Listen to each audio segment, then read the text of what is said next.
ညအချိန်ရှင်အိမ်တော်တစ်ခုလုံးတိတ်ဆိတ်နေပါတယ်။လူအများစုအိပ်ပျော်နေပြီးအိမ်တော်တစ်ခုလုံးကတိတ်တိတ်ဆိတ်ဆိတ်ဖြစ်နေတဲ့အချိန်ဂျယ်ရီတယောက်ကတော့မအိပ်နိုင်ဖြစ်နေပါတယ်။သူမရဲ့စိတ်ထဲမှာတခုခုမမှန်တဲ့ခံစားချက်တစ်ခုအမြဲရှိနေပါတယ်။အိမ်တော်ကိုပြန်လာတဲ့ဟောင်းရန်ဆိုတဲ့လူငယ်က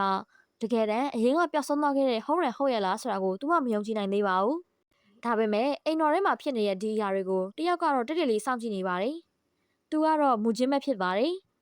မူချင်းအတွက်တော့ဟောင်းရန်ပြန်လာမှုဟာအလွန်အနေရများတဲ့အရာတစ်ခုပါ။အစမှာတော့သူဟောင်းရန်ကိုစမ်းသပ်ဖို့ကြိုးစားပါတယ်။သူ့အတိတ်ကိုစုံစမ်းနေမိကိုနေမေးတယ်။ဒါပေမဲ့မကြခင်မှာပဲမူချင်းဟာအရာတစ်ခုကိုသိလာပါတယ်။ဟောင်းရန်ဟာတာမန်လူတစ်ယောက်မဟုတ်ဘူးဆိုတာပါပဲ။သူ့ရဲ့စုံစမ်းမှုတွေကနေအလွန်အနေရများတဲ့အချက်တစ်ခုပေါ်လာပါတယ်။ဟောင်းရန်ဟာနန်းရွက်နဲ့ဆက်နွယ်နေတဲ့လူသက်ကိုင်းတစ်ခုကနေလွတ်မြောက်လာလူတစ်ယောက်ဖြစ်ပါတယ်။ဒီကိုင်းဟာလူသက်မှုတွေလုပ်ပြီးတော့အသက်မွေးတဲ့အလွန်အနေရများတဲ့အဖွဲ့အစည်းဖြစ်ပါတယ်။ဒါကြောင့်မူချင်းဟာဟောင်းရန်ကိုစောင့်ကြည့်နေုံနဲ့မလုံလောက်တော့ဘူးဆိုတာနားလည်သွားပါတယ်။နောက်ဆုံးမှာတော့သူတခုဆုံးဖြတ်လိုက်ပါတယ်။ဟောင်းရန်ကိုပြီးတိုင်ဖယ်ရှားပြမယ်ဆိုတာပါ။ဒါကြောင့်သူဟာအဲ့လူသက်ကားနဲ့လှုပ်ဝက်ဆက်သွယ်ပြီးဟောင်းရန်ကိုတပ်ပစ်ဖို့လုံခြံသူတွေကိုငှားလိုက်ပါတယ်။အိမ်တော်တွင်းမှာတိမ်မင်းတမန်တွေတဖြည်းဖြည်းဝင်ရောက်လာနေပါတယ်။အပြင်မှာလူတိုင်းကယဉ်ကျေးပြီးအမှုပညာကိုမြတ်နိုးတဲ့မင်းသားတစ်ပါးလို့ထင်နေကြတဲ့မင်းသားဟန်ပြောင်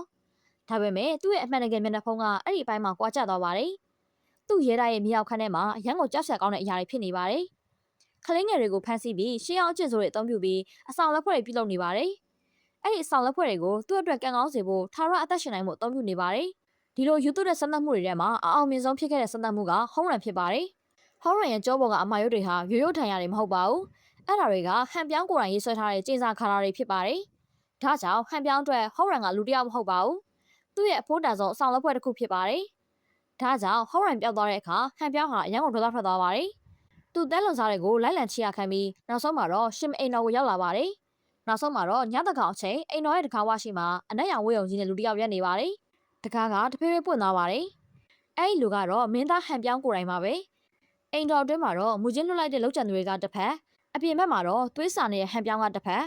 ဒီအန်နီယန်တစ်ခုကြားမှာပိတ်မိနေတဲ့ဟောင်းရန်နဲ့ဂျယ်ရီတို့ဘလို့ရုံထွက်နိုင်မလဲဆိုတာကိုတော့နောက်ပိုင်းမှာဆက်ပြီးတော့ကြည့်ရတော့မှာဖြစ်ပါတယ်။